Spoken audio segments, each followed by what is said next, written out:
Magandang umaga mga bata. Magandang umaga din po. So, kumusta naman kayo? Okay lang po.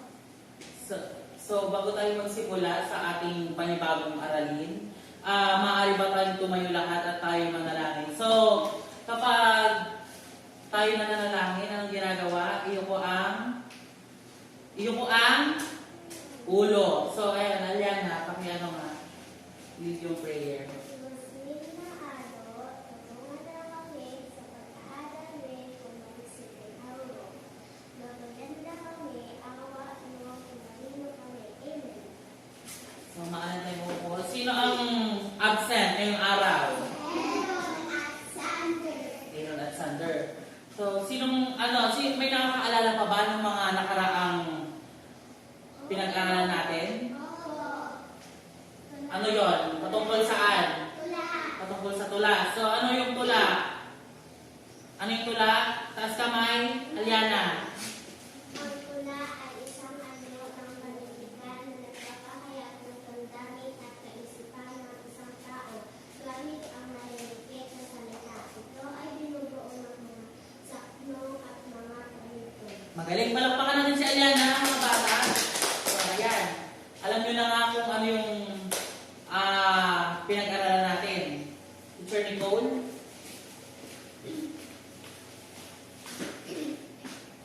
Magandang araw mga bata. Magandang araw dito. Ako nga pala si Teacher Nicole. Kamusta kayo? Okay lang po. Ngayong araw ay magkakaroon tayo ng isang aktibidad. Handa na ba kayo mga bata? Opo. Hatiin ko kayo sa dalawang pangkat at ang gagawin ninyo ay bubuo kayo ng isang larawan. So ito ang unang pangkat at ito naman ang dalawang pangkat.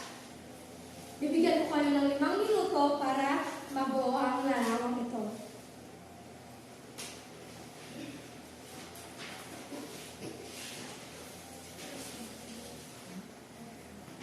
Tapos na ba kayo mga bata? Tapos na ba kayo mga bata? Hindi pa? Sige, buuin mo na yan.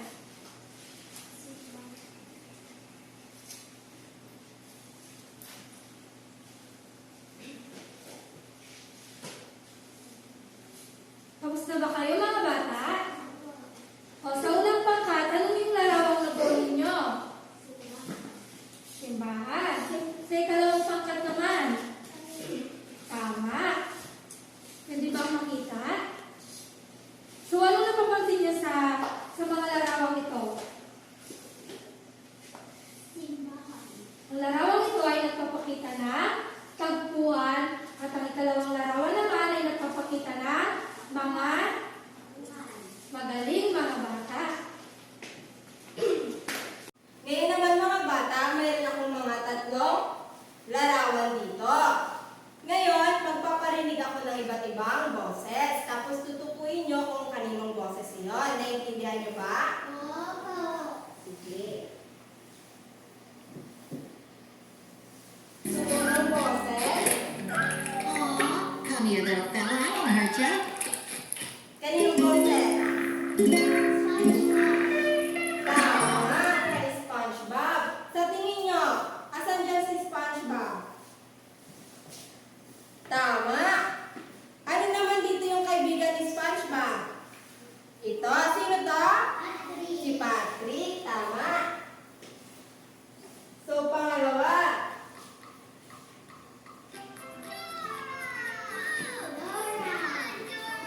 Tama. Si Dora nga. So, ang mga tauhan na to ay isang mga karakter sa isang kwento.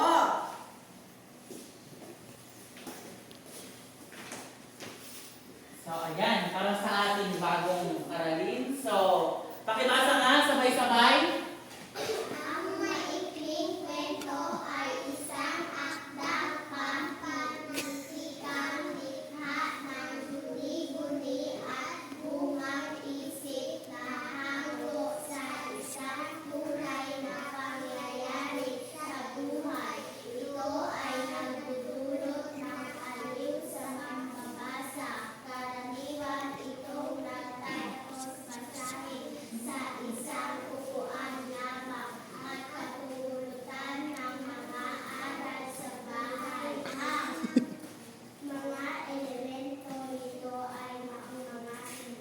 So, ito yung mga elemento ng maikling kwento. So, pakibasa nga sabay-sabay lakasan. Maikling kwento. So, una dyan ay ang Paksa. paksa. Rolinda, pakibasa nga ng malakas. Ito ang pinakamaluluwan na maikling kwento. Inilalakad na ako ang pangunahing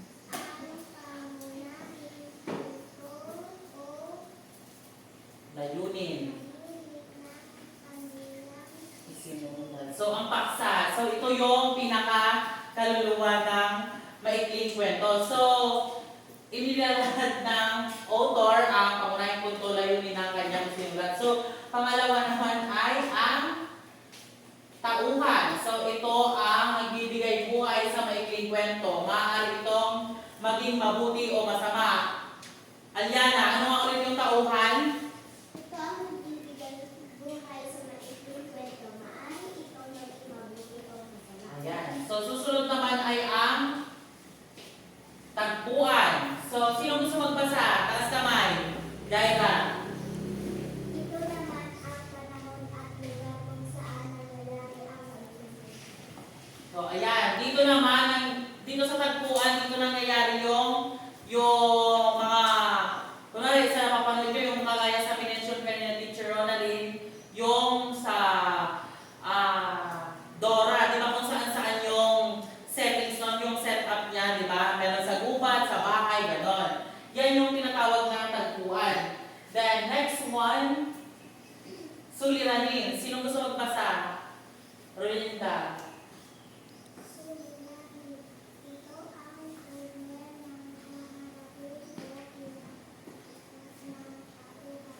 So, sa Dora, ano yung suliranin doon? Nanonood pa kayo ng Dora? Hindi. So, yung suliranin doon, parang yung kay Swiper. So, si Swiper yung laban ni Dora sa na yun, sa papanoorin na yun, yun na. Yun yung suliranin. Parang ito yung problema nung main character o yung pangunahing tauhan. So, next naman ay last one ay banghay. Aliana, pakibasa ka ng malakas. Ito ang maayos sa pagkakasunod-sunod ng mga pangyayari. Yan. Ito naman yung banghay naman yung pagkakasunod-sunod na pangyayari. Ano nga ulit yung Jaira? Ano nga ulit yung banghay? Ito ang maayos na pagkakasunod-sunod. Ayan. So, alam niyo na ba yung mga yon? Ano nga ulit yung una? Yung una, ano yon? Tauhan. Tauhan. Pangalawa. Tagpuan. Pangatlo. Suliranin. Lakasan nyo. Suliranin. Pang-apat. O panghuli. Ano yan? Banghay. Magaling mga bata. So, ayan.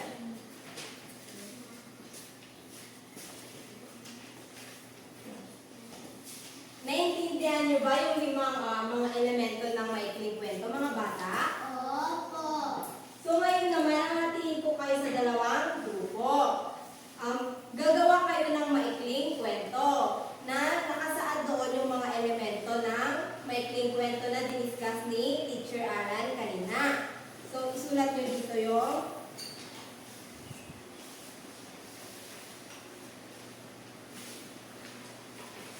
bibigyan ko kayo ng 10 minuto para gawin iyon.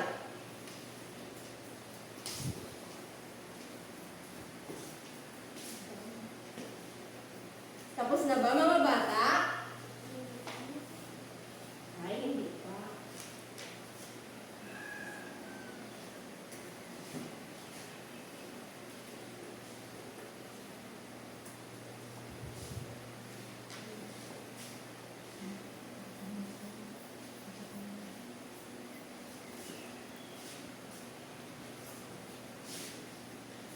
Tapos na ba mga bata? Ay, so unang pangkat, ipresenta mo ang inyong nagawa. Sa unang likay na sayang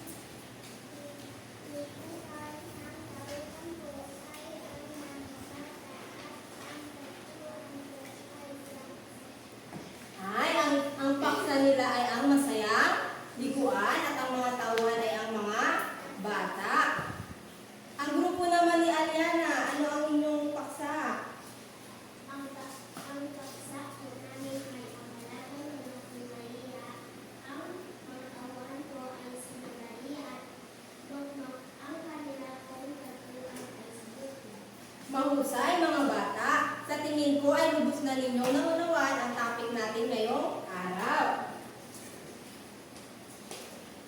Okay, mga bata. So, ilabas ninyo ang inyong mga lapis at bibigyan ko kayo ng sasagutang papel. Meron ba kayong mga lapis? Wala. Kunin niyo yung mga lapis nyo. Saan yung mga lapis nyo? Sige.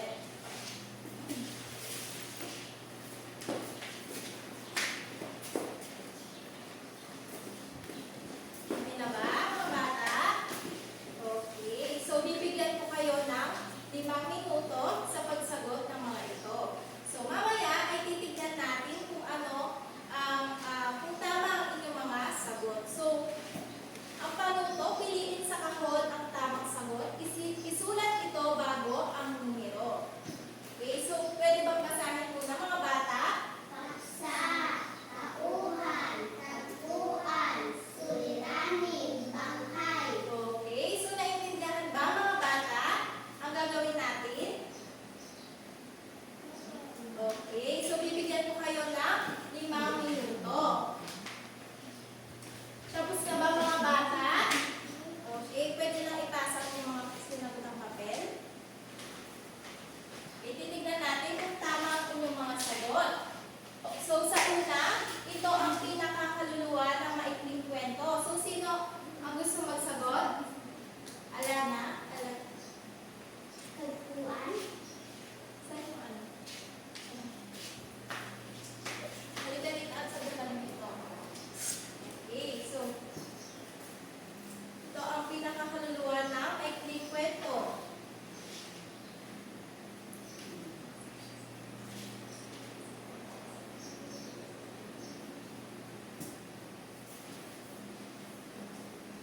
Tama ba ang sagot niya? Okay, so sa pangalawa naman, ito ang nagbibigay buhay sa maikling kwento. Sino gusto magsagot? Jaira?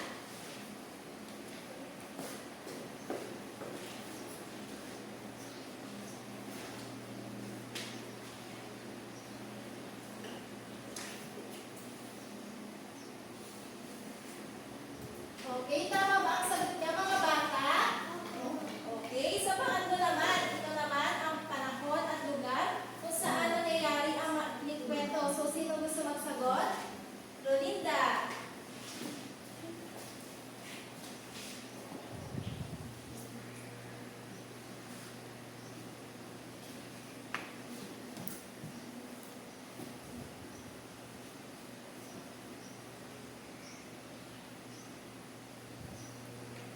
Okay, tama ba ang sagot niya mga bata? Okay, so sa pang-apat naman, alala ulit. Ito ang problemang kaharapin o kinakaharap ng tauhan sa kwento. So, anong sagot dyan?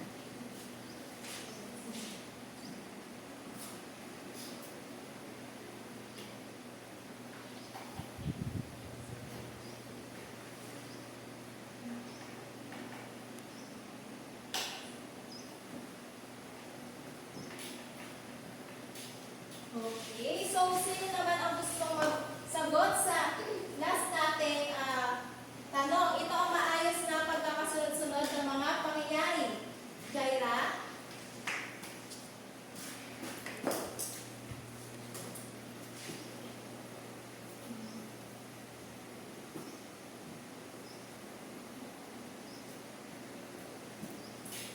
Okay, mga bata. So sa tingin nyo ba tama ang inyong mga sagot? Okay, so bigyan na natin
Yes, Alana. Tauhan.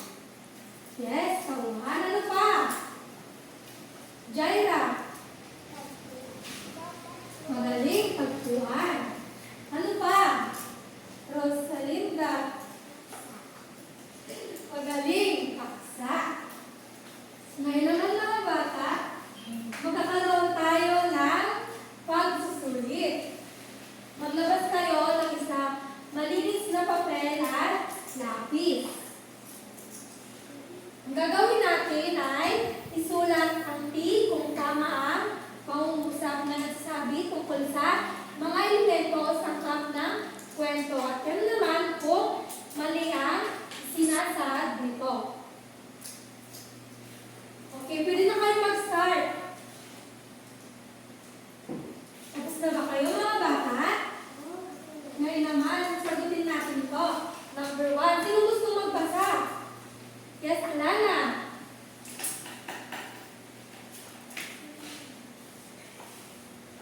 Ang bawat kwento ay may sangkap ng tauhan, tagpuan at pangyayari. O, anong sagot dyan? Tama. Number 2. Jaira. Bahay, paaral at paligiran. Sa tingin mo, anong sagot dyan?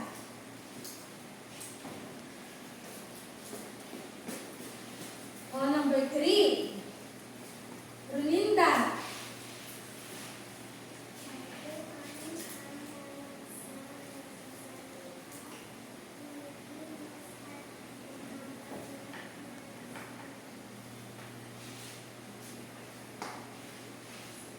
Magaling. Ang sagot dyan ay mali. Number 4. O, si Alana ulit. Si Ana ay isang halimbawa ng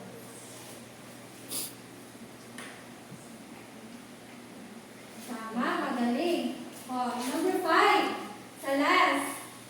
O, Rolinda.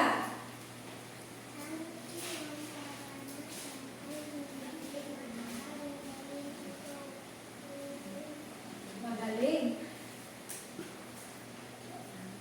Anong sagot mo dyan? Magaling. Mali.